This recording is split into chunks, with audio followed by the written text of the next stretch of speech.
சத்யா பாஸ்கர், திருவொற்றியூர் தொகுதி எண்ணூர் பகுதியிலேருந்து வந்திருக்கேன். என்னோட மண்டல செயலாளர்கள் வந்திருக்காங்க. நாம் தமிழர் கட்சி சார்பாக வேட்புமனு தாக்கல் செய்ய வந்திருக்கோம்.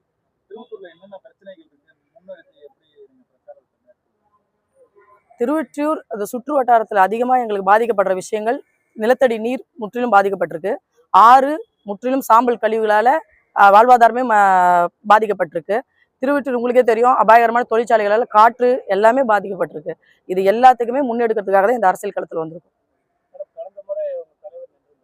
ஆமா, எங்களுக்குள்ள எந்த வித்தியாசங்களும் இல்லைங்க. சீமான் எந்த அளவுக்கு முயற்சிகள் எடுப்பாரோ மக்களுக்கான நன்மைகள் செய்யறதுக்கு, அவர் பிள்ளைகள் நாங்க அவரை மாதிரியே அதே முயற்சிகளை இன்னும் வீரியத்தோடு எடுப்போம். வெற்றி வாய்ப்பு நிச்சயம் இந்த வாட்டி வருங்கய்யா.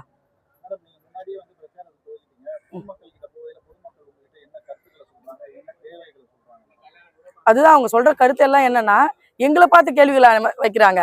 நீங்க ஒரு வாட்டியும் ஓட்டு கேட்க வரீங்க, ஆனா எங்களுக்கு நன்மை செய்ய மாட்டீங்க. ஏன்னா அவங்க கேட்க வேண்டியது ஆளுங்கட்சியில ஓட்டு போடுறது, ஆளுங்கட்சிகளுக்கும் எதிர்கட்சியான அதிமுக திமுகவுக்குமே மாறி மாறி இது வரைக்கும் ஓட்டுகளை செலுத்திட்டு அவங்களோட வாழ்வாதாரம் பாதிக்கப்பட்டிருக்குன்னு அவங்களுக்கே தெரியாம ஓட்டு கேட்க வர எல்லா கட்சியினருக்கும் ஒரே கோரிக்கை வைக்கிறாங்க. என்னன்னா, எங்களுக்கு இந்த விஷயம் செஞ்சு முடிக்கல, தண்ணி இல்லை. இப்ப இந்த சுனாமி குவார்டர்ஸ் நேற்று போயிருந்தோம், அங்க பாத்தீங்கன்னா அடிப்படையா தண்ணீரே இல்லைன்றாங்க. எங்களுக்கு தண்ணீரே இல்லை, நாங்க இந்த ரோட்டை கடந்து போய் தண்ணி எடுத்துட்டு வரோம், எங்க உயிர்களுக்கே ஆபத்தா இருக்கு, இத்தனை போக்குவரத்து இடையில நாங்க போய் தண்ணி எடுத்துட்டு வந்து நாங்க குடிக்க வேண்டியதா இருக்கு.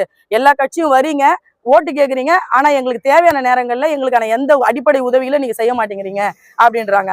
இந்த பக்கம் கார்கில் நகர் இந்த மாதிரி ஏரியாங்கள்ல பாத்தீங்கன்னா அவ்வளவு பள்ளத்தாக்குகளா இருக்கு. அந்த மழைக்கால நேரங்கள்ல அந்த மக்களால் அந்த ஏரியா விட்டு வெளியேறவும் முடியாது, வெளியில இருக்கிறவங்க உள்ள வரவும் முடியாது. அந்த அளவுக்கு சூழ்நிலைகள் பாதிக்கப்பட்டிருக்கு. இந்த மாதிரி ஒருத்தவங்களும் அவங்க கேட்க வேண்டிய ஆளுங்கட்சியை மறந்துடுறாங்க, எங்க கிட்ட கேட்கறாங்க. ஆனா நிச்சயமா இந்த வாட்டி நாங்க வந்தோம்னா என் மக்களை கேள்வி கேட்காத அளவுக்கு அவங்களோட வாழ்வாதாரத்தை நாங்க உயர்த்தி தருவோம்.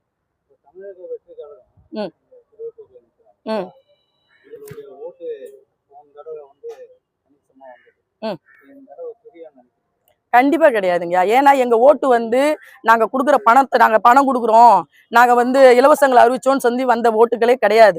எங்களுக்கு வர்ற ஒரு ஓட்டுமே பாத்தீங்கன்னா எங்க கொள்கை பிடிச்சு எங்க அண்ணன் சீமான் வைக்கிற அந்த உயர்ந்த அரசியலை முன்கொண்டுதான் எல்லாருமே ஓட்டு போடுறாங்க. எந்த அரசியல் கட்சிக்காவது ₹1 தராம ஒரு அரசியல் கட்சி நிக்குதுன்னு உங்களுக்கு யாராவது சொல்ல முடியுமா? இல்ல இல்லைங்களா? அப்படி இருக்கிறப்ப 100% தேர்தல் ஆணையமே சொல்லும் எங்களுக்கு, மற்றவங்க யாரும் சொல்ல தேவை, தேர்தல் ஆணையமே சொல்லும் இந்த கட்சியினர் சுத்தமா இருக்கிறாங்க அப்படின்னு சொல்லுவாங்க. அந்த அளவுக்கு சுத்தமான கட்சி எங்களுது. அப்படிப்பட்ட கட்சிக்கு பணம் வாங்காமையே 50,000 ஓட்டுகள் கிட்ட இந்த மக்கள் எங்களுக்கு கொடுத்துருக்காங்க. அவங்க ஒருபோதும் எங்க ஓட்டுகளை பிரிக்கவே முடியாது. யாரும் தாவேக்கான்னு கிடையாது சார், எந்த நடிகர்களாலையும் எங்க ஓட்டுகளை ஒருபோதும் பிரிக்க முடியாது. நாங்க இது வரைக்கும் ஒரு வாட்டி கூட 1% கூட கீழே இறங்கி போல, ஒரு தேர்தலும் மேல் நோக்கி தான் போய்கிட்டு இருக்கோம். ஏன்னா இது எல்லாமே நாங்க வச்சிருக்கிற அந்த அரசியல் தான் முக்கியம். நன்றி.